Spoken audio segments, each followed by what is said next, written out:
everybody. I was raised Catholic, and in my 20s, I practiced a form of Buddhism. So with the Catholicism, I went to Mass, I went to confession, there was incense. With the Buddhism, I chanted, there was meditation. Ironically enough, there was also incense. So now, I'm kind of a hybrid. I'm not a Catholic, and I'm not a Buddhist because I couldn't give up the idea of heaven. I'm basically a Buddhacatholic. And how Buddhacatholic plays out in my life is I'm afraid that if I do anything wrong, I'm going to go to hell, and I'm also going to have bad karma. So part of my religion, one of the main tenets is that I really want to protect the people I love and the people I care about. And I like to have hope for them and faith that no matter what. So probably the first recipient of this wanting to protect the people I love was my brother, Tommy. Now, Tommy's my younger brother. He's 44. He has Down syndrome. And when he was born, my mother, it was 1970, my mother was given two choices. She was told, you know, you could put him away, or you could put him down in front of the TV with the rest of the kids. So, you know, my mom understood that put him away meant put him in an institution because he really wouldn't know any differently. And she didn't go for that. She put him in front of the TV with the rest of us, so he watched Brady Bunch with us, and he played with us, and you know, we taught him, and you know, he was part of our lives.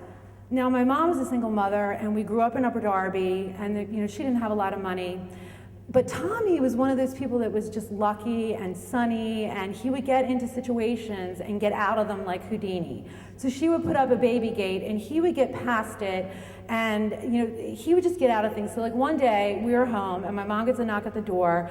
Apparently, on our very busy street in Upper Darby, there is a small child with Down syndrome.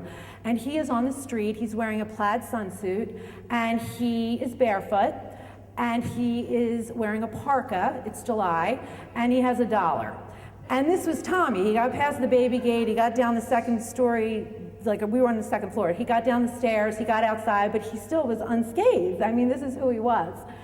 So I think my roots as a Buddha Catholic kind of come from this time in my life, because not having a lot of resources, you know, things happen that would, you know, try the patience of a saint or a Zen master. And that's definitely the truth in my life. So for instance, on our street, there were 2 tap rooms, there were 2 bars, there were 2 pizza places, it was very busy. And at the end of the street, there was a steak shop called Don's Steak Shop. It was a converted gas station. And as a teenager, we would go down there, I would take Tommy, or my sister would take Tommy, and we loved this place. Now, I thought this place was so glamorous because Don's Steak Shop had like a laminate countertop when you went in, and there were these beautiful glass jars, and he filled them with hot peppers and sweet peppers and pickle chips, and you could basically take as many pickles as you wanted, and you would take the tongs and put them in the container, and I thought, this is awesome. So, you know, we used to love to go there. So I take Tommy there one night, and I order the steaks, and I put all our pickles in our little takeaway pickle containers, and I'm very happy. And I turn around to pay, and I see Don has this look on his face. He looks appalled. And apparently, Tommy put his hand in the pickle jar, took a pickle, put it in his mouth, bit into it. He didn't like it, threw it back into the pickle jar. And I am like a teenager, I'm mortified, I don't know what to do. So I'm like, oh my God, like, should I reach in and take the pickle out?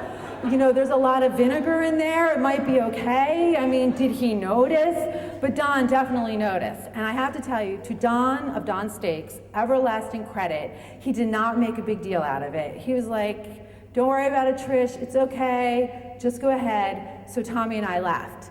And honestly, I really don't know if he changed out the pickle jar. I'm not even sure he took the floater out. And the pickle jar had been violated, and Don, to his credit, he just didn't care. And it was Upper Darby, it was the 70s, it was a wild and woolly time, and anything could have happened with that pickle jar. So this is our life, you know, this is how we lived. But my mom did a great job, you know, and my brother, he's had a full life.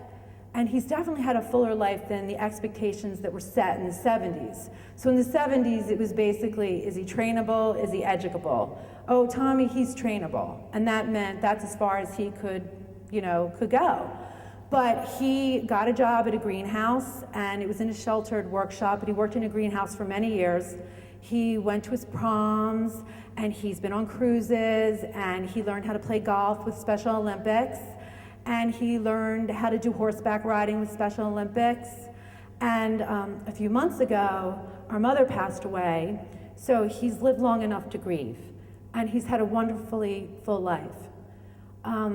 Now, our faith is being tested a little bit, as all faiths will be. We've learned very recently that people with Down syndrome often get Alzheimer's, and they get early onset Alzheimer's.